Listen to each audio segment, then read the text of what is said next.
What is going on? Matt O'Leary back with another video. Today I will be breaking down Odell Beckham Jr.'s latest asking price. So this past week's been the this whole week's pretty much been the NFL owners meeting. He stopped by and met with a few different teams and talked to a few different teams, the Ravens being one of those teams, but he was seen talking to Robert Saleh and Joe Douglas. He's been heavily linked to the New York Jets throughout the entire offseason, and especially after they traded Elijah Moore. The fit makes that much more sense. There's just one issue. His asking price is still way too high. So originally it was reported that he was looking for something like $20 million a year.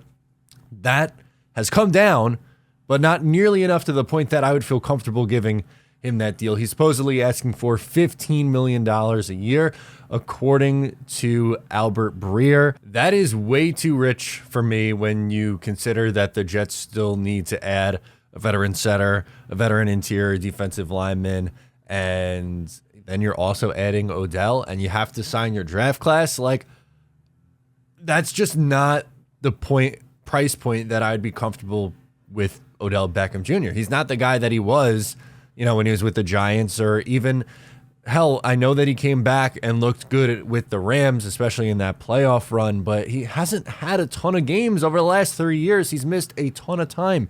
He didn't play at all last year. He played in 7 games in 2020 and suffered an ACL. He has 2 ACLs in the last 3 years and is looking for a $15 million a year. If this was a 1-year flyer, prove it kind of deal, that's one thing.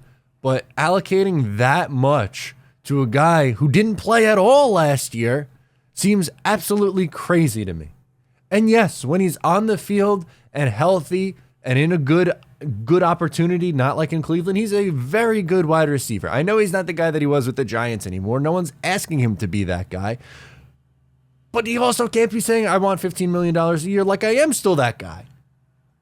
It doesn't add up here for me. So I don't like this route if it's at that price point, especially.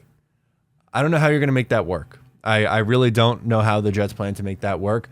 They're still very interested. Supposedly, the Ravens met with him, and maybe they would like to bring him in. The Jets have spoken really high on Odell Beckham Jr., and they have a need at the wide receiver spot after moving on from Elijah Moore. So this seems like a fit. It's been talked about for a while, but that price point, man, still pretty high. What do you think about it? Let me know down below in the comments. Thank you so much for tuning in. I am Matt O'Leary. I'll talk to you next time.